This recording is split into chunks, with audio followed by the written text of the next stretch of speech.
Hey everyone, and welcome back to another episode of Million Dollar Media. I'm your host, Max Kellerhalls, and with me today we have.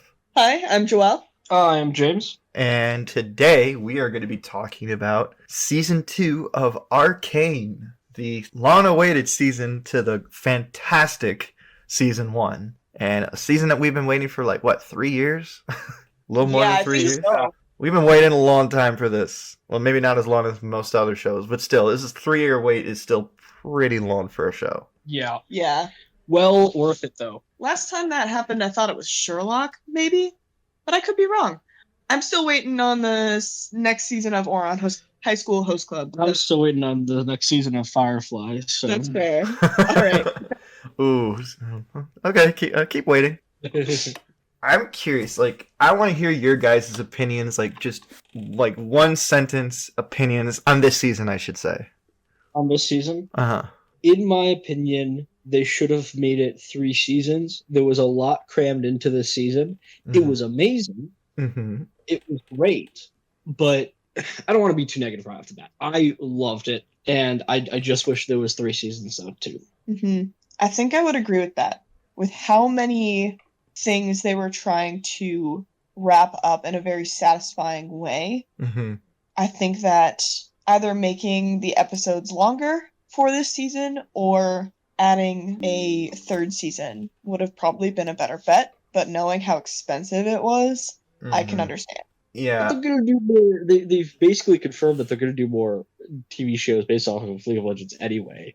Yeah. Yeah. They couldn't have gone that broke.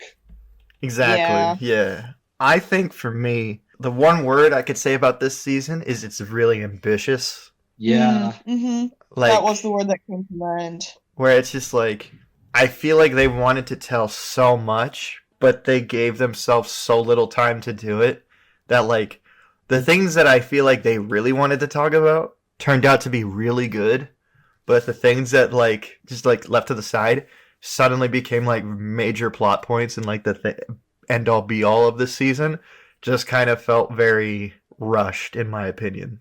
There was so much development that needed to happen Mm-hmm. Yeah. to make the finale make sense. Mm-hmm. And I think that none of the people who watched this season would have complained with just a few more minutes here and there. I agree. Yeah, like I think the third act of this show, like you know how they released everything in acts, is probably some of the best and worst stuff of this show. I feel like the first two acts are like telling some really interesting stories and taking stuff in directions that I didn't expect. Fan theories that were like from 3 years ago coming true in this season and seeing them develop them out more. I thought that was really cool.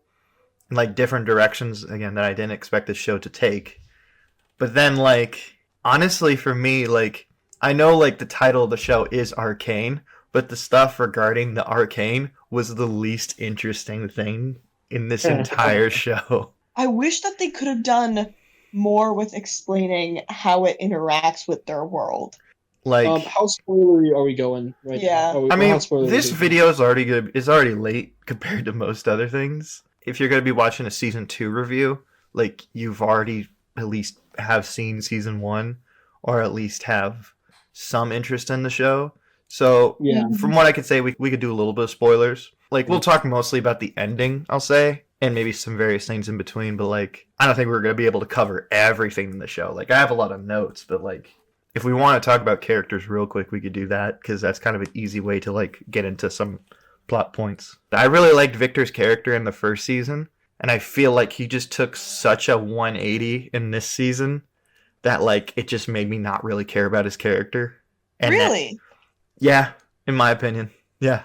I kind of agree. They kind of shoved his turning into a villain like into the last like 2 episodes, which was a little frustrating for me Mm-hmm. because 1 minute he's trying to save Vander, the next he's fully on board with turning Vander into a weapon.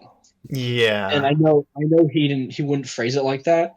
It's just the next stage in evolution, which is true to his character in the video game. His video game character is all about like evolution, right? This is the next step. Yeah, I saw some memes so- regarding that, like after those episodes came out. Yeah, and so like I was totally fine with where they ended, Hmm. but I agree it was a quick 180 to him being a villain. Like, at least from what I remember of last season, and I did kind of rewatch a little bit, but I just, again, can't remember everything. But, like, from what I remembered his character being, it's like, yes, he was trying to help cure himself and, like, fix problems in the world, but, like, I just don't buy that, like, that character who's going through all that would suddenly become, like, this Christ-like figure.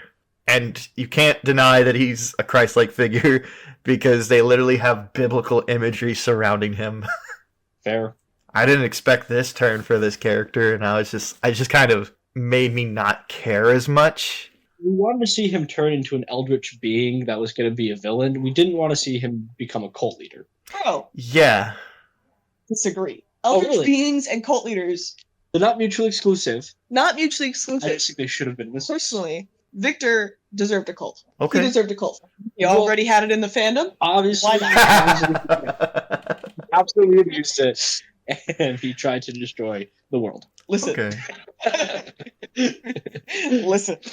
So I am a big fan of Eldritch being characters. Yeah. Okay. And I loved seeing him turn from this person, this character who is so frustrated with his mortality and his human weakness For sure. that he is swung to the completely other side. Yes. Okay. That he's so personally frustrated with how weak and useless he feels that he wants to fix everything Mhm. and everyone. And Yeah. the way to do that is to proceed to this next stage of evolution where everyone is immortal. They are no longer human. Thus, there can't be that human weakness and mortality. And Mhm. a lot of the division is what causes all this violence that he grew up seeing. Mhm. And so it makes sense for him to want people to feel united Mhm. and to not just hate each other anymore. Okay, I just have to interject one thing. You keep saying, like, he makes those decisions. But one problem I had with this show is that, like, with the first season, he kind of gradually started to fix pieces of himself. Like, it was the leg, then it was the hand, then it was the arm, and then, like, the hex core kind of messed things up and he was going to stop. But I feel like they took all that gradual evolution of that character and then just jump-started it at the beginning of the season, instead of, like, what I liked about that last season is that it was like a gradual turn to that. And on top of all that, I don't think it was mostly his decision to do all this stuff because he was influenced by, I want to say Sky, but it really just feels like the magic arcane, whatever you want to call it, is influencing him, telling him to do this stuff. So ultimately, it doesn't seem like it's his decision to do this stuff. He's being influenced by a higher power. So, yes, I do think all the stuff that you were saying could work for Victor, say, like, if they spaced it out a bit more, but I think they just rushed way too fast into it, and it had everything explained by just saying, because of magic influencing him.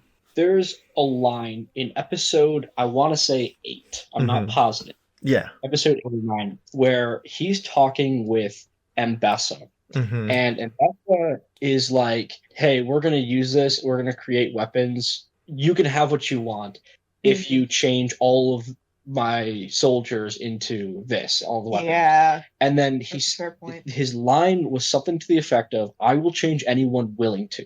Yeah. I will change anyone who wants to, was something that he said. Mm-hmm. And then immediately the next episode, Mm. he was like, the whole world is changing. Yeah. Yeah. Yeah. Or at least the city. Yeah.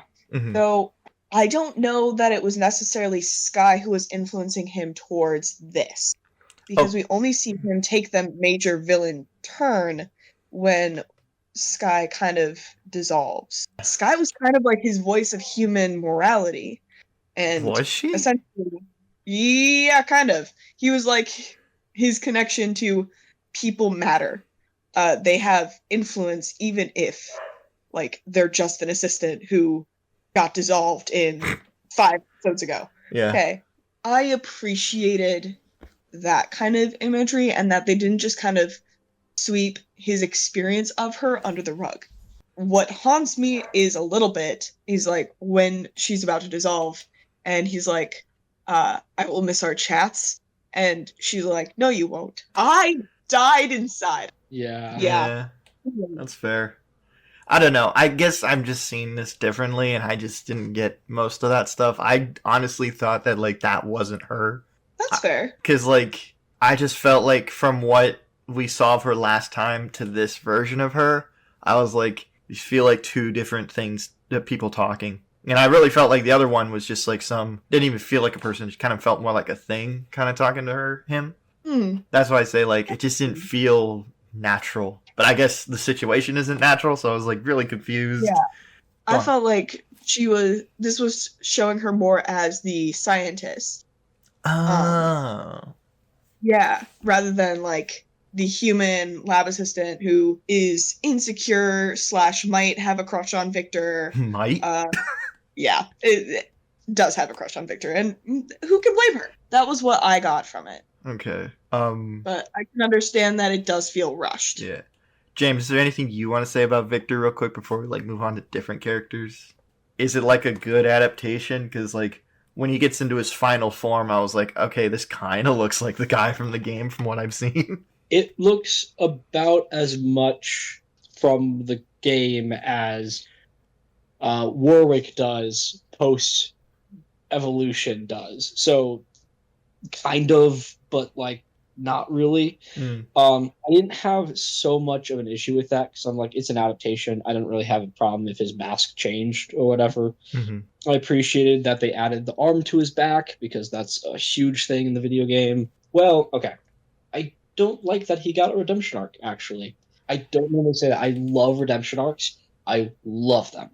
He specifically, though, I kind of wish they would have just let him be the villain and then defeat him. And I wish that Rise, a different League of Legends character, I wish that Rise would have been the one to give Jace the stone originally and talk to him when he was in the Arcane core thingy-majigger. To me, it would have made a lot more sense coming from that perspective.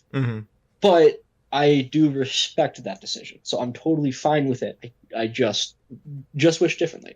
And again, I wish they would have taken their time with Victor a little bit, kind of like what you were saying. Just to quickly, like, agree with, like, the whole, I wish they didn't give him a redemption arc. I guess for me, I just wish it comes down to, like, them forcing so much story into that last episode. Like, I feel like him being redeemed is a nice ending for Jace's character. Yep. But it sacrifices everything that was built up so quickly with Victor. So it ultimately just comes across as, like, one really bad weekend with this character.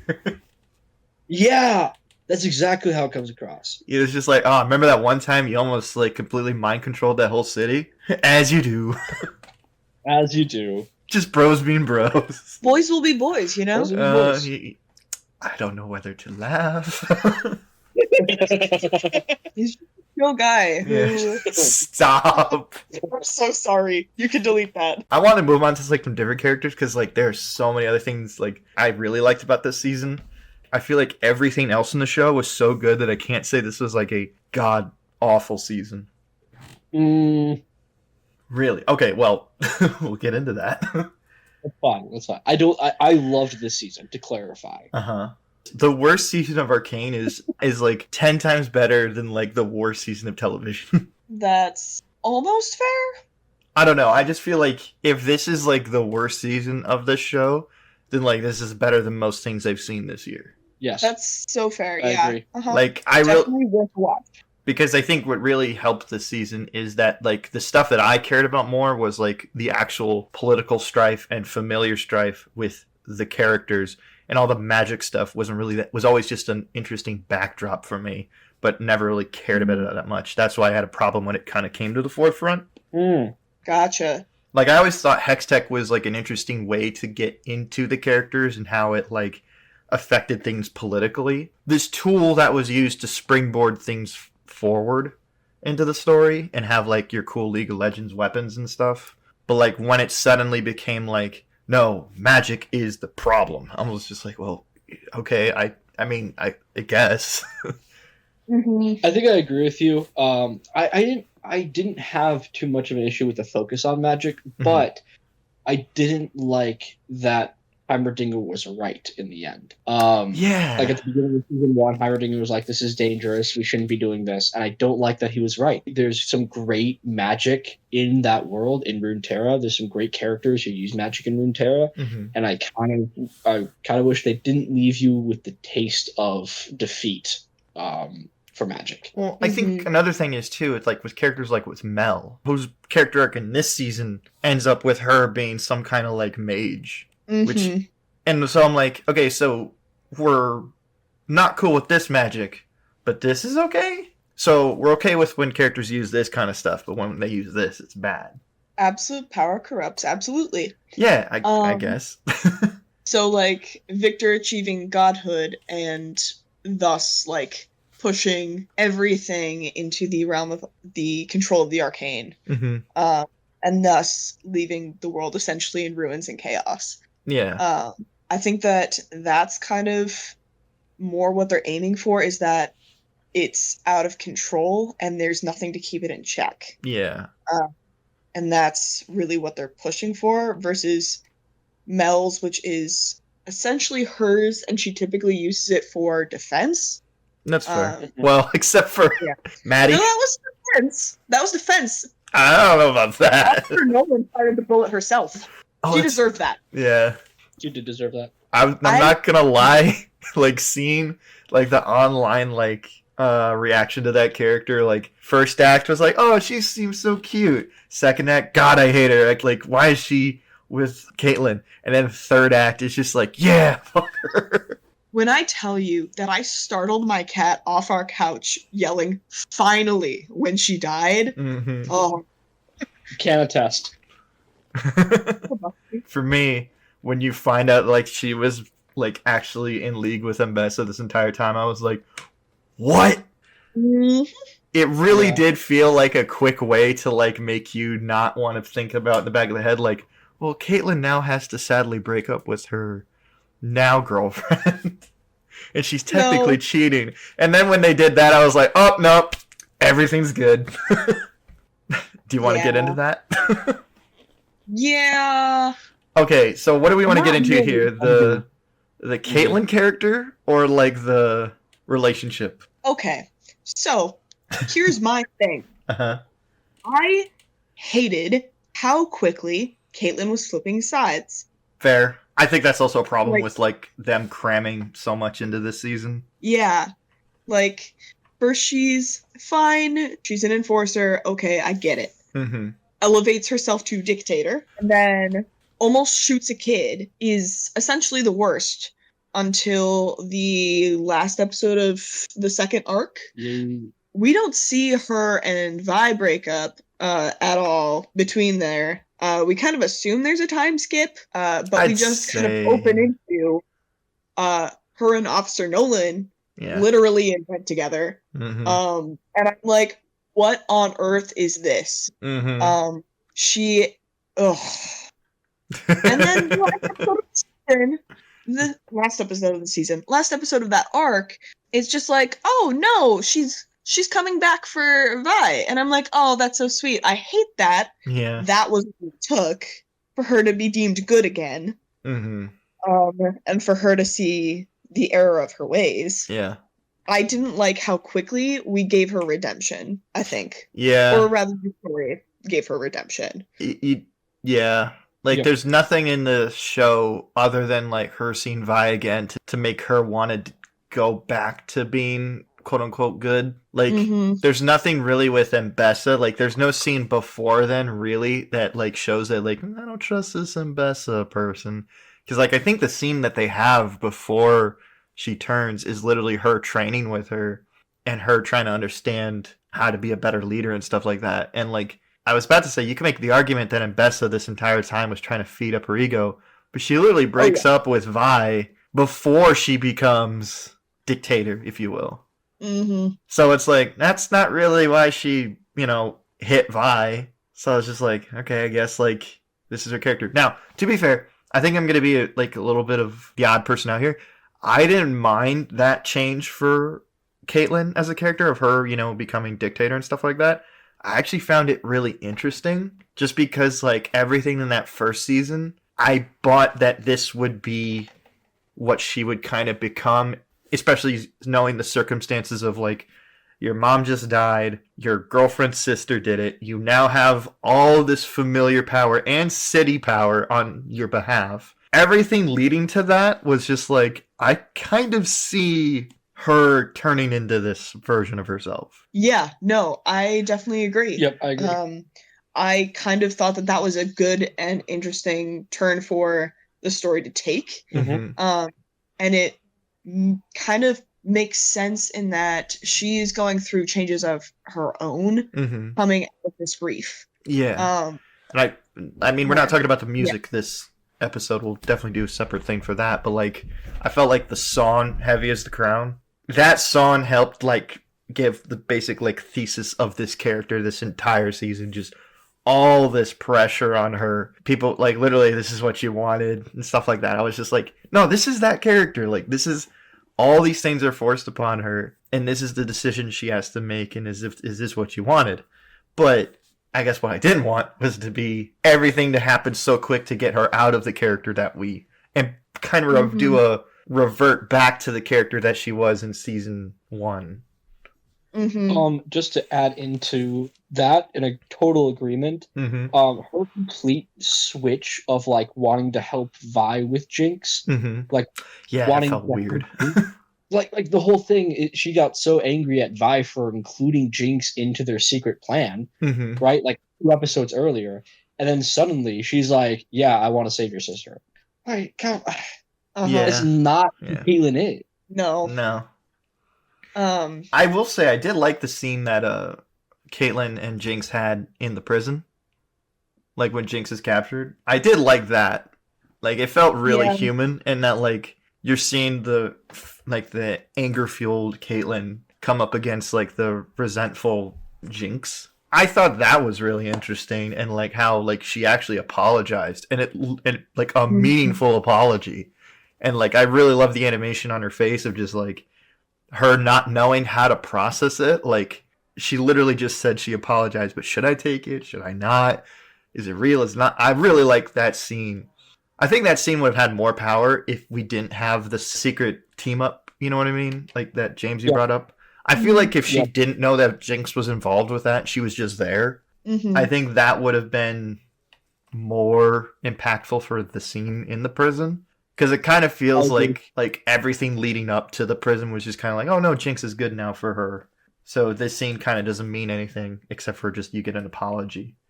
It just goes back to the pacing issues I have with this season. Yeah. So part of the thing that I got, part of the pressure on Caitlyn is artificial. She does not have to go it alone, but she has been made to think that she has to because of Ambessa's manipulation. Yeah.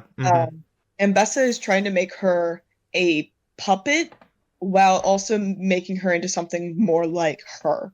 Yeah. Or at least like the daughter that she wanted Mel to be. Exactly. Ooh, kind of what I was hoping for this last arc, and last arc, I suppose.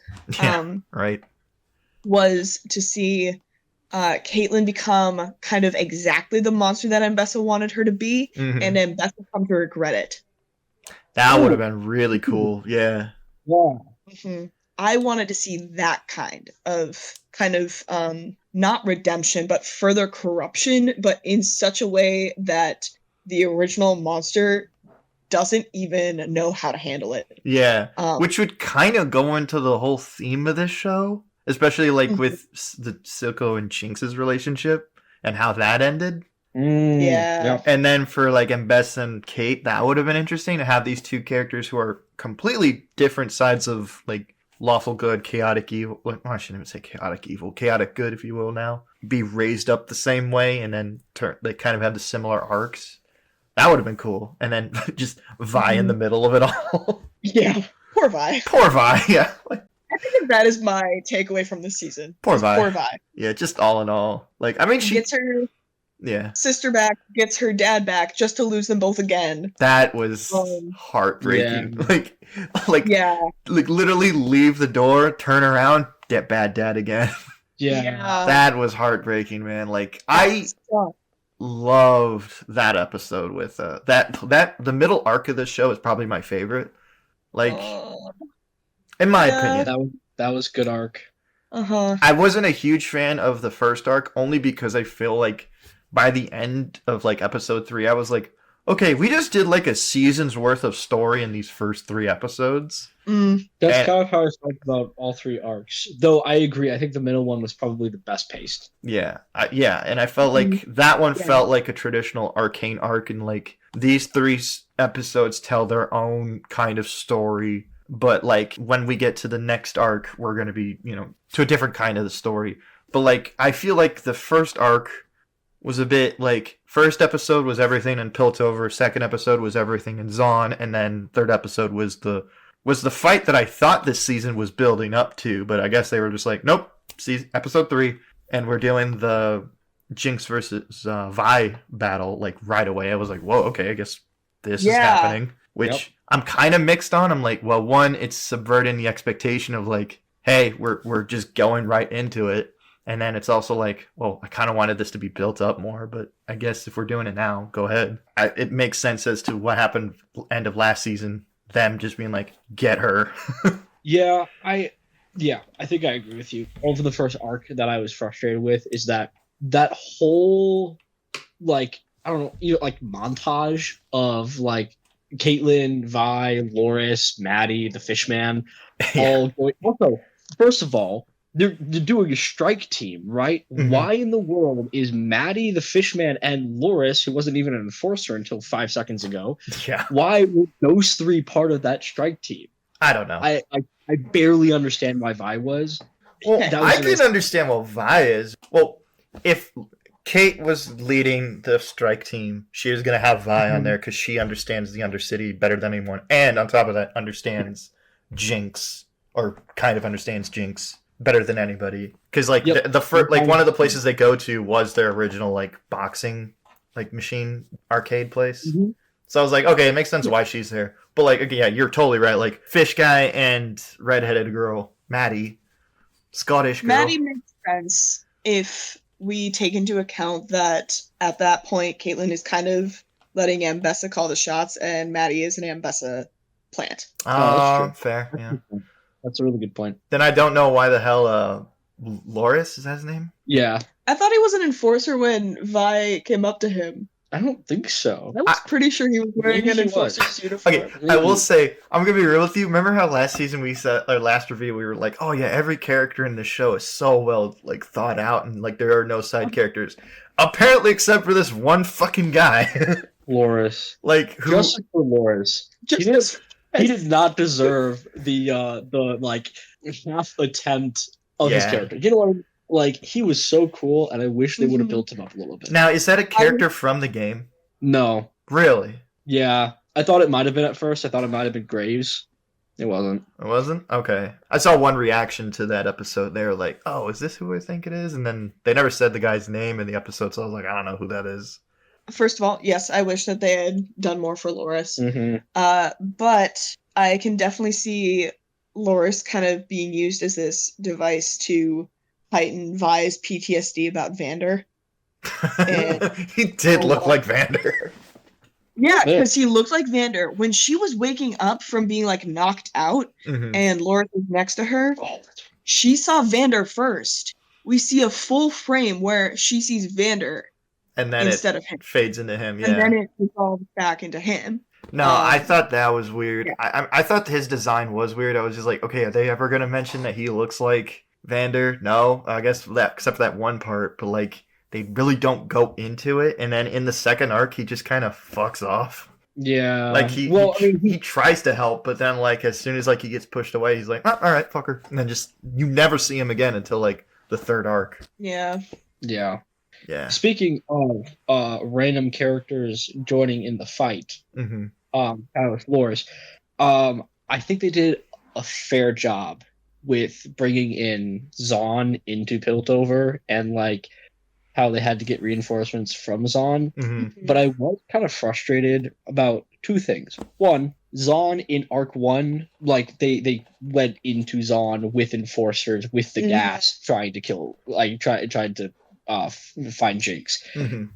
So, and again, like everything else in the season, it was a very quick switch from that to Zahn is now helping Piltover defend against Noxia. It was on. I personally don't think wouldn't even cared. I think they would have probably helped Noxia in all honesty. Really? Personally, I don't think so. Savika, as the leader of Zahn, Mm-hmm. would have waited until the dust settled and then figured out where to make her stand or how to reestablish order with whoever came out on top. Mm-hmm. Yeah. I would also say another reason why I think it makes sense for them to be in the fight is because like there was that episode or that moment in like Arc 2 where like the Noxians kind of like stopped one of their rallies. And so I kind of don't think that they would be fighting with them only because they were the bigger aggressors towards their people. Like they were like full on beating the shit out of like there was that one guy who was like a jinxer who they were beating the crap out of. That's I mean, right, that's true. That the Zangief looking guy threw a spear into Savika's arm. So I was thinking like, yeah, I don't think they would want to be with them just because it's just another oppressor coming in. Yeah. That's fair. That's a good point. Yeah, there's a lot this season. There's so much to break down here. I know. I mean, can we talk about Savika? Because I know we didn't talk about her the first season review. That was love her so much. the second thing I was going to bring up. I wish they would have went into her a lot more. Would have talked about her and like. I wish she would have gotten an episode like every other character, and that you could have seen her rise up to be the leader of Zahn. I wish we would have gotten a full episode or part of an episode. Like we got a whole half episode on what Jace was doing while he was in the orb thing, which was great. I loved it. But I wanted a half an episode dedicated to Savika rising up through Zahn, becoming the leader, and then how she got from there to being the council. Like. I loved that she was on the council at the end. Me too. And I just really would have gotten more Savika in like a whole episode for her. I don't know, man. Like for me, I thought she had enough this season. Like I feel like she had just the right amount of stuff to basically for me to really like her character this time around. Like I feel like she had that really awesome fight with Smeech, with showing off her new gambling arm. I really liked her episode where she has to do the prison break. That was awesome. I mean, I really liked her character the first season because it was kind of interesting to just see like she was like Vi's person to fight most of the time. But like this season it's like kind of interesting to see her play like Silco's role because like she was originally like someone underneath Vander and then she switched sides and went underneath Silco and kind of rose the ranks in there. And in this season she has like no one telling her what to do and she kind of reverts back to being like an underling with like Jinx and trying to kind of push her up and be like, hey, you're a symbol now, be it, like take charge. And then ultimately when like the dust settles and like there's no one left for her to be on top anymore, she's just kind of like, well, I guess that's just me now. Because like she tries multiple times to like for people to listen to her and everybody's just kind of like, where the hell's Jinx? And she's like, fucking hell. Yeah. No, Savika definitely does not see herself as like a rallying point or the icon that Zahn tends to follow. And so it makes sense for her to bring back Jinx because she knows that Jinx is known. She is well established. People appreciate her and how she kind of gives the middle finger to Piltover. Without a middle finger anymore. Yeah, exactly. That sounds so funny. It's so funny. Yeah. That was kind of my deal, is that Savika is aware of where she sits. She is very good at organizing and having connections to people and making things happen, but she can't really do it from the front. Yeah. Anyways. But on top of that, like, she's not a pushover either. Like, she is far from that. Like, she is very capable, even with one arm. Like, yeah, she has the muscle. Yeah, like sometimes I even think like she could beat the hell out of people with just the one arm. And like she plays her position very well. Like I totally get why she would be the voice of Zahn she's been under both Vander, she's been under Silco, she's been under Jinx now. She knows all the different voices of Zaun to speak for them. Yeah. Yeah, and Yeah. I love that. Like, I mean, we keep dodging around like the two, like I want to say main characters of the show, but like, do you want to talk about Vi first, or do you want to talk about Jinx first? Let's talk Vi first. Okay. I have more to say about Jinx. Okay, me too. In my opinion, like I think Vi was great throughout this entire season. Thing they did with the character, I thought was really interesting. Like her becoming an enforcer, really cool. It made sense. Like her kind of rejecting it at first, but then ultimately being like, this is what I have to do." I don't know if I liked that. Because Fair. like her character up to that point was she needs to protect those close to her, and not to mention the whole trauma with her parents dying because of enforcers. Guess for me, it's just like when she puts on that badge, I don't think she actually. I think it's just a means to an end. The only way that I'm going to be able to use these gauntlets to go after my sister is if I put on this stupid badge. Like, I don't think she's going to be arresting people anytime soon, even though I think you do see her punch a couple people. And that, in my opinion, the montage that made me want to skip every time I watch it. She took off with the gauntlets once already, though, so like That's fair. you're not above that. That's fair. I think Riot kind of forced themselves into that a little bit because in the video game, her title is Piltover Enforcer. Oh. Like that. Like, from the video game, she is an enforcer. That's kind of cringe, bro. Yeah. Yeah. So Her goth moment. that Yes. was- So good. Everyone was like, "Why are they doing this to her?" And I'm like, "Let her be. She's doing great." Well, not actually, not mentally, but no. you know. She's working through it. It's just a phase. There's a lot of hair imagery in this season, and I loved it. I really so did good. too. Yeah. Especially Tom Blue. But we'll get into that with Jinx. I guess with Vi, like I kind of liked seeing Vi and her like be more of the stubborn one, if you will. Because like Yeah. the first season, she has to be the one convincing other people to be like, "Hey, like Powder, like come on, Powder, like you're still in there. Like I would like to, we can work through this, yada yada yada." And in this season, like I mean, I don't have a sister, but I have a brother, and the scenes with those two. And probably what is my favorite quote is like, Ha! What about those over-designed bitch mittens you didn't even build yourself? I was just Yeah. like, that was so funny, and like very sibling relationship that I really liked about it. And her having to like trust again because like stuff with Jinx, stuff with Caitlyn, and her ultimately having to like put her trust and faith back in people was really interesting to see. Yeah. So my deal with that fight, I think, my issue was neither of them were really fighting fair. Exactly, they were using the weapons at their disposal. Mm-hmm. But like, Jinx has a distinct advantage. She's basically shimmer infused. Mm-hmm. Yeah. So like, I don't know, man. That doesn't feel like an even fight to me. I mean, we could go full death battle here, and like Jinx had her Gatling gun that Vi ripped in half, so now she's kind of at a disadvantage.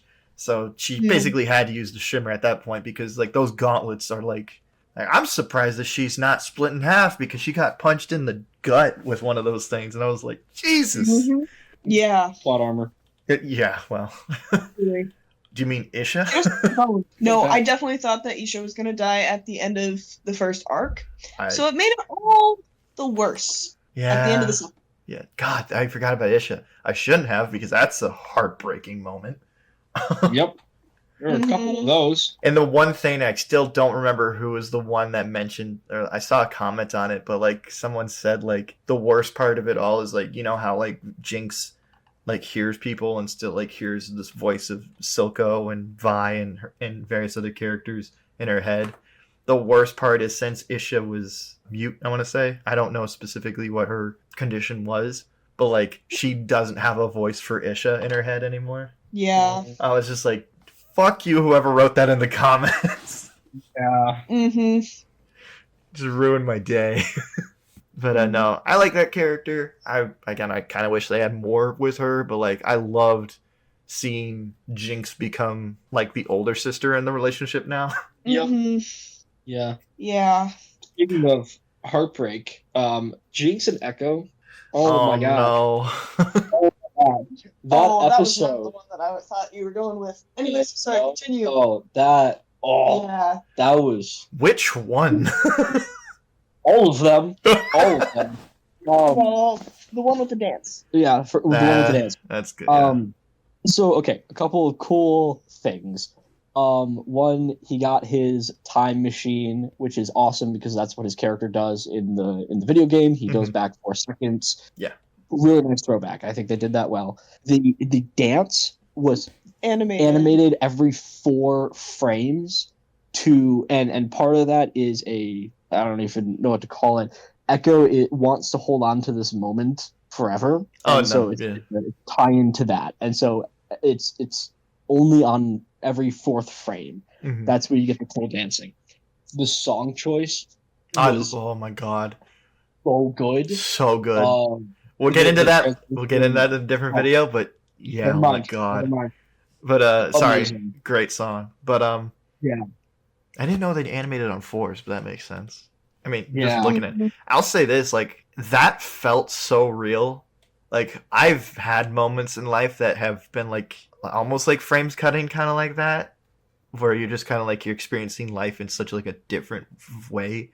That felt so real. I was like, it was such a beautiful moment. That was great. Yeah. God. And then the scene where Echo is talking her off the ledge and Jeez, yeah. Oh my god, that was rough to watch. Yeah. rewinding it, Uh doesn't care how many times he has to use it. huh. That was so good. Dude. Yeah. I'm also so angry. They had an extra, I think, half hour of fully animated dialogue between Echo and Jinx. Really? Yes. Wait, in which Full- context? The It was- alternate timeline or the? The new one. The new one. The actual actual- what was going on. Oh wow, He- really?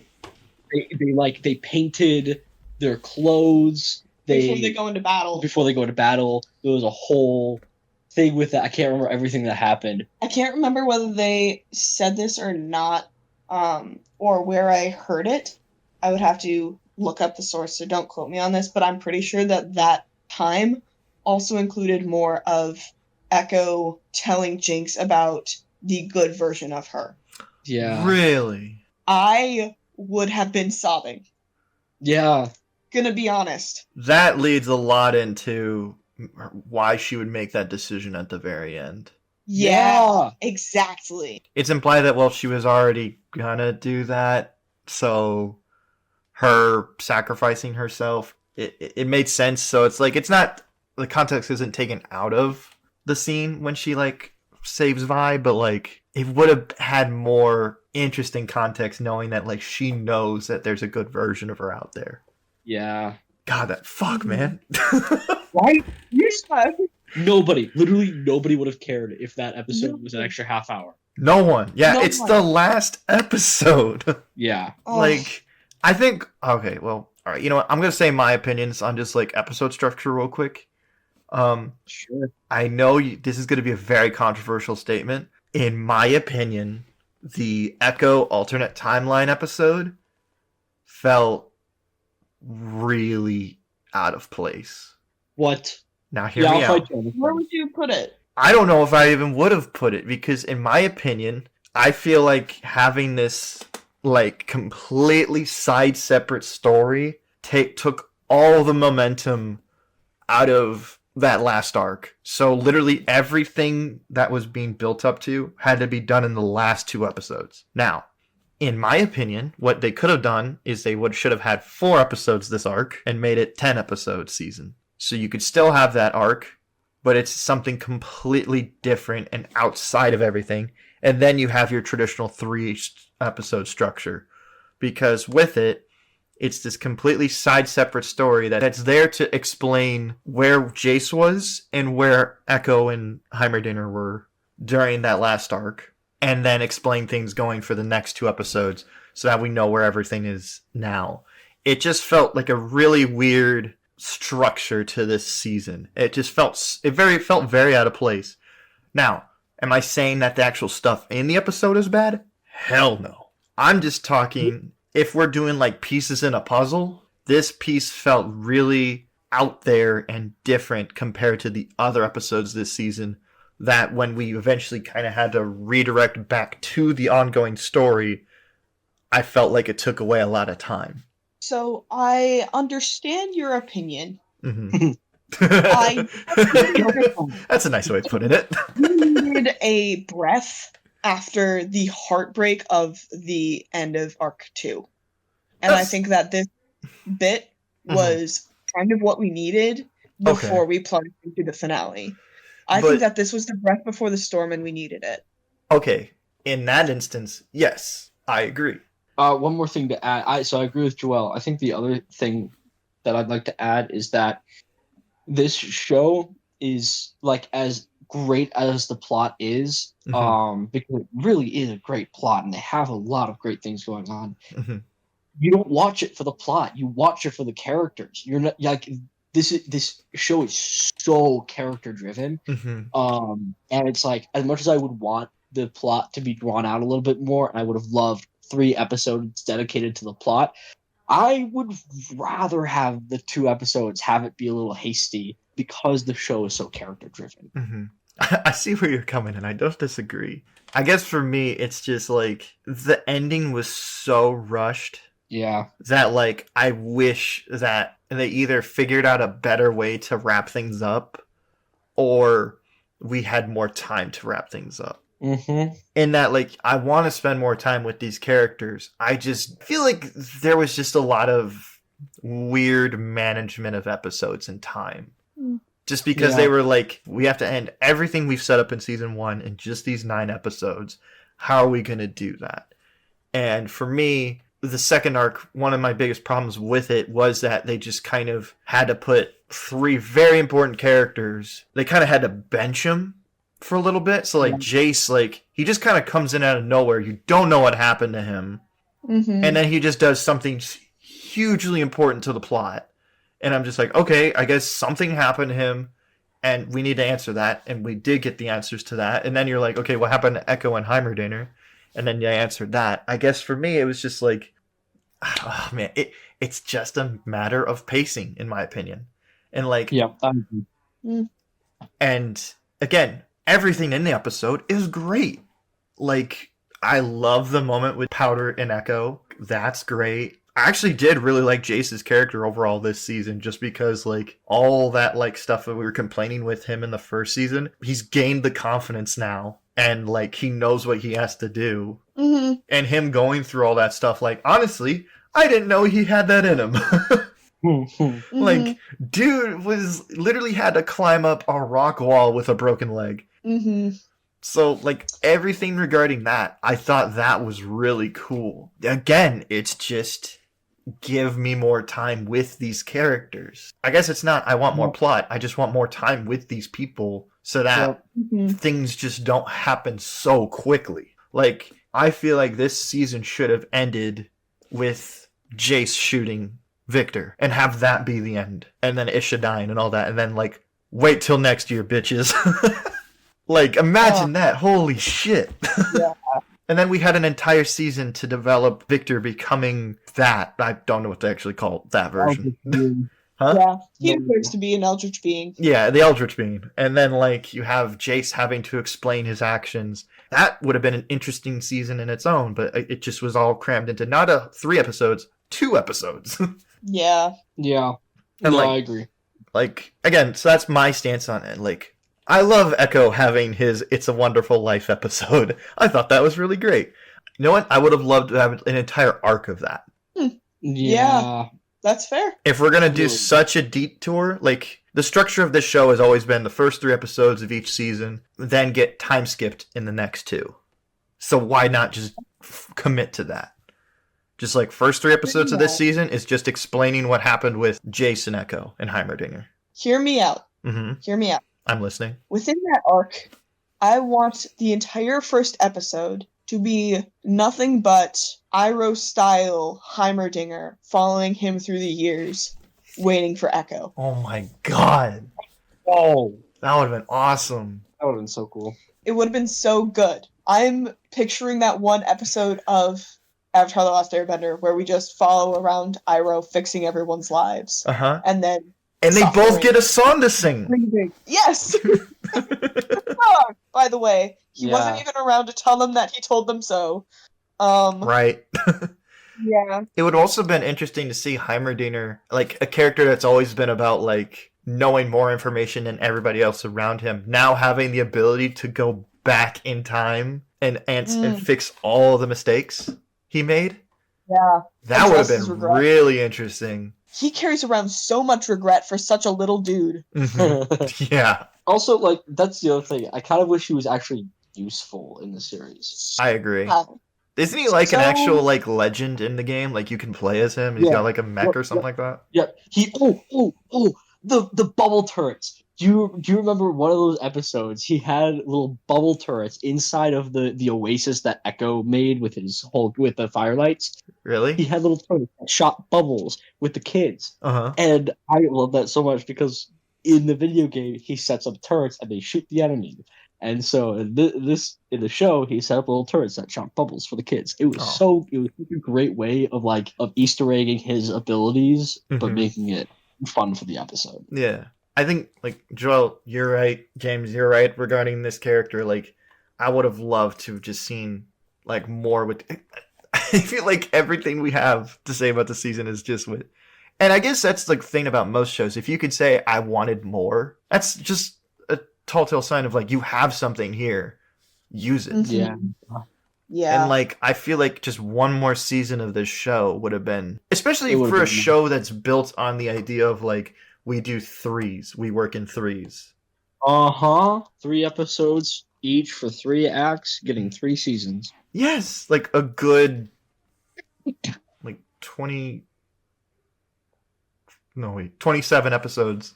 I had to do some math there, people. I'm going to keep it in real time just to show how dumb I am. Yeah, waited 3 years between each season. You know what? Maybe we shouldn't do threes. There's one more thing that I want to talk about quickly. At some point in this review, and that is the Black Rose. Oh yeah, yeah. That's all on you, James. I don't know. So I don't know a ton about the Black Rose. I'm not like super versed in that. There is a character in League of Legends. Her name is LeBlanc, and she is part of the Black Rose, the Order of the Black Rose, something like that. Not that character. You don't get to see her in the show. And so I like that they were starting to introduce organizations. They were starting to introduce actual things that are part of Runeterra into the show. I guess I want to say 2 things. 1, Mel is powerful. I can respect that Mel is powerful. She should not have been able to beat that Arcane, the shadowy Arcane lady. There's no way. Mel is so new to her power. No way she would have had the skill to beat her in her own environment. Yeah, that's fair. Second thing is that I wish they would have done more with the Black Rose, and this goes to pacing, right? And wanting more from this series, wanting another season. I wish they would have done more with it because it's super interesting. I will accept what they've done so far if the next series they come out with includes the Black Rose, and we get to continue to see the Black Rose throughout the different series and kind of how they intertwine. Okay. Oh, they're going. Oh, I feel like they are. I'm not a huge League of Legends person, but I did see a lot of people post something about that fucking crow. Yes. Oh, Swain. Yeah. That's a whole character, and I'm glad that they introduce him because that would be a whole new arc. But I'm very excited to see what they do with Swain. I felt like that was enough of a tease for something that, like, as soon as I saw it, I was like, well, that's not nothing. Yeah. Like, that's gotta be something. I saw that, and my 2 thoughts were either that's something or that is showing the residual arcane contamination in this world. In my opinion, I just thought it was supposed to show, like, the end of the fight, like, Jace's, like, that hammer that he has now, like, just withered away. And I felt like the crow, or whatever it is, being there was supposed to be, like, oh no, like, all of the stuff that they did is just, it's kind of like Ozymandias. Like, the feet just being there kind of thing, where it's just like, look at all that I've done and they won't be remembered kind of thing. Mm-hmm. But then when I found out, like, oh no, that's an actual character. Yep. Yeah, that's fair. So it's definitely something. Mhm. So we've got that. We've got the question about the Black Rose left. Mhm. I guess one question I want to add, and we really haven't talked about Jinx that much, but like, do you think she's dead? No. No, I don't either. No shot. It might No shot. not at all. I'm like, she's too much of a popular character to end like that, and they've left too much of a hint at the very end. Two things: the reason why I think she's alive. One, the airship at the end. Someone pointed out that, like, at the very first episode of the show, Powder looks up at one of those and says, like, I want to fly one of those one day. And I was like, okay, well, that's clear reason why she's alive. And then the other one was when Kate is looking at, like, the schematics for the tower, and you see, like, one of the air chutes. My immediate thought was, oh, so she basically Luke Skywalkered herself and just fell down and then got sucked into one of these things. And neither of those were my reason. Really? Well, okay. Those I have come across, but they weren't why I originally thought it. Okay. The giveaway for me was, like, the very last flash of something that we get on screen is more of her art and her film scratches. Yeah. So, Yeah. and as soon as that flashed and then roll credits, I just kind of looked at James and I'm like, so we agree she's not dead, right? Because, like, you can't end with that and make us think that she's dead. That's my thought. Yeah, no. I think she's going to pop up somewhere. Now, to the extent of, like, all these other characters, I don't know. James, do you have any reasons why you think she's alive? Or dead. Or dead, for that matter? So there's always a classic, if you didn't see them die, they're not dead, right? Yeah. So it's very possible that she's alive. My thought is the series has ended. Okay. Right. And if when they inevitably create a new series, if Jinx comes back, I won't be surprised at all. It won't be one of those moments where I'm like, how is she back? No, completely plausible. But in my head, it's like they're going to move on to other stories. Runeterra is a massive world. And so there's, at this point in my head, it's just fan theories that I don't think will ever be confirmed. Yeah. Well, I mean, you say that, but, like, there was a popular fan theory that was, like, a major plot point of this series. Yes, totally get that. And that I thought was plausible because the series hadn't ended. Ah, My fair. point is Yep, that fair. the series has ended. Okay, yep, that's totally fair. Do you guys think that she'll pop up in anything meaningful? Pop up, yes. I think that she's going to be a side character with an impact on the main storyline, but we probably won't get a lot of screen time with her. Fair. I think the most we're going to get from her is a reference. I don't think we're ever going to see her again. Fair. Okay. Based off the killing is a cycle, sometimes the only way to break it is by walking away line. Yeah, fair. Or just your brain. Based on, well, I mean, a couple things. There's that. There's her series is done. The series about Piltover and Zahn is done. Like, we're going to move on to the Bilgewater. We're going to move on to Noxia and Demacia. We're going to move on to, like, Ionia. There's so many other parts of Runeterra that need to be explored. Like, if they just continue to create TV shows about League of Legends that's based on this part of Runeterra, it would be great, but there's so many other stories to be told. I don't think we're going to see any more of Vi, Jace, Echo, maybe Victor, only because he's so connected to the Arcane. Well, now, But, like, Jace is too. If we're going based off what happened. No, not in the same way. Like, we see that Victor is now a traveler, time traveler. Oh, yeah, okay. I don't know. I felt they both got sucked into the magic, into the Arcane. Into the magic. Oh, maybe. Just because Okay, now well, those two are, like, so intertwined with each other. Not gonna lie, after what Emily said about them being gay in our last review, it put a whole new context behind everything in this season. Listen, There's only a certain point where you can keep subtext as subtext. I disagree. That's actually one of my frustrations with the community. There's so few pieces of media that show straight guys having brotherly affection actually being able to care for each other in a way that's not homosexual. I really wish that the fan would not over-sexualize the brotherly and affectionate relationship between Victor and Jace. I know. I saw it as that more. I'm just saying, just with what we brought up last time, I was just like, oh yeah, this I could see where they're coming from. Okay, here's my thing. I would agree with you. That is massively underrated dynamic. Mm-hmm. But with all of the signs that we are given with Victor essentially friend zoning Sky at every opportunity, and he ends that last episode in all timelines, in all possibilities. Only you can show me this or teach me this. I can't remember that exact phrase, but like, I don't know. There is a very strong case.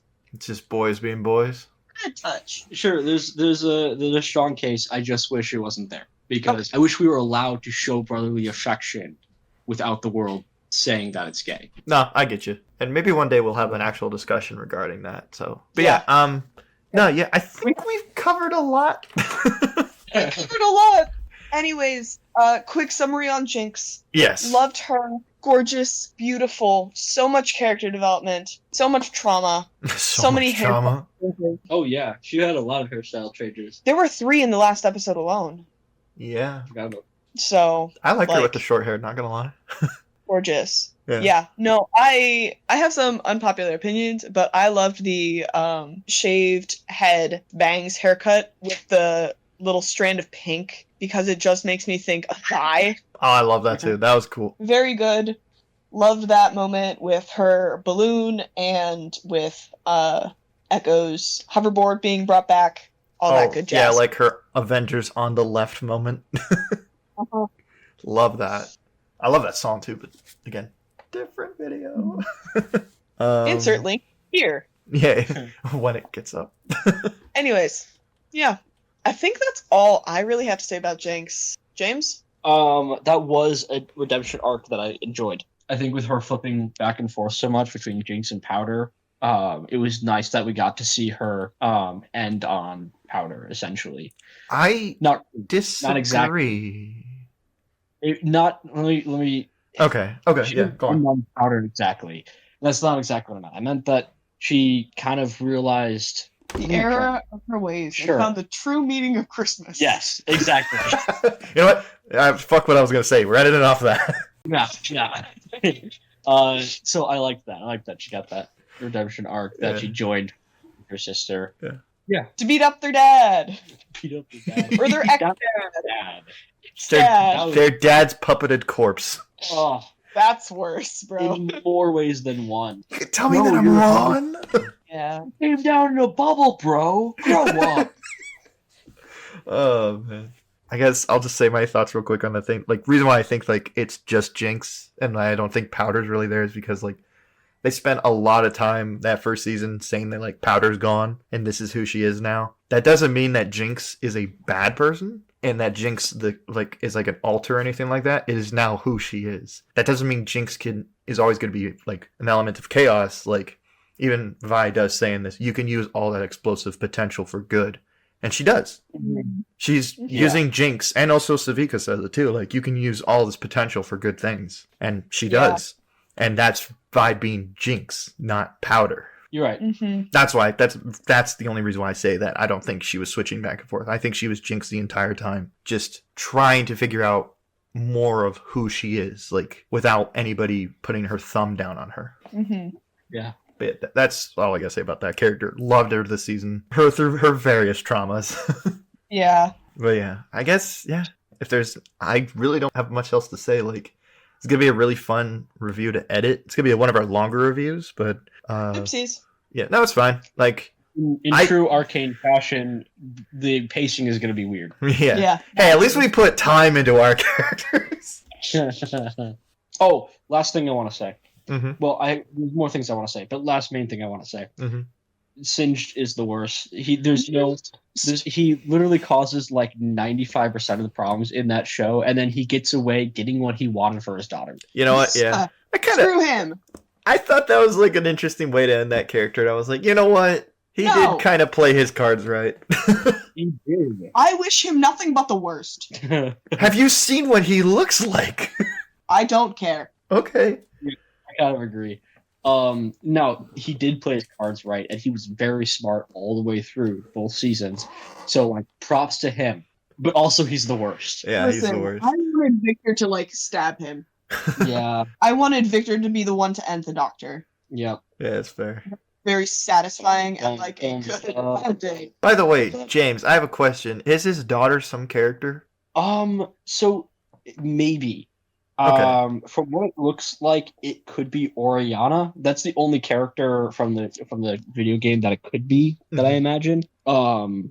Because she looks porcelain and Oriana is very porcelain, so it's highly possible that she's Oriana from the video game. That's the only person I could think of. I just thought like them having that at the very end was just like a very, hey, for those who have played the games, here's this character, because it just like you didn't need to show that otherwise. Except for like where did this character end up, and like I don't know. It just felt like there was a lot of reasons that were beyond my knowledge of to why they had to show that. Yeah. Man, he created a lot of characters. Right? Like, well, let's see. He's got Victor. He's got Warwick. You can kind of credit Jinx a little bit. Yep. And then finally, that character that you're talking about. Yeah, Oriana. That's still a sizable chunk for the cast that we had. Yeah. It's a good percentage.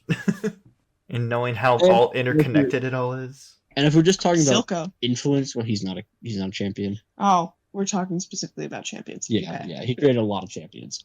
And if you're talking about his influence over people, then it would add like almost every character. Yeah. So at the end of the day, fuck that guy. Yeah. He's the worst. All right. Well, He's the we main can. villain of Arcane. Yeah.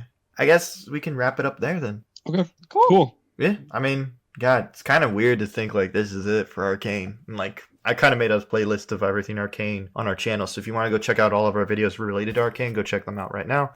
As we've been stating throughout this entire video, we are going to be doing a ranking of all the songs. So I don't know when that video is going to be out, but it'll be out pretty soon. We are nearing the end of 2024. So that means that we are going to be doing our top 10 best and worst of 2024. So stay tuned for that. We're going to be having a Wicked review hosted by Joelle. Yeah. Musical theater nerds represent. Yep. So stay tuned for that. We're also going to have a couple reviews soloed by Emily. She recorded a couple reviews for us. And yeah, we're also going to be reviewing Penguin. I know we promised that at the start of this month or last month, but it just stuff had just been going on. And yeah, so we have a lot of videos coming out. Craven, maybe. That's going to be out. So yeah, stay tuned. And then yeah, start of 2025, we're going to have a lot of videos coming out too. So stay tuned for that. So yeah, I'm Max Kellerhalls, and with me today we had... I'm Joelle. I'm James. All right.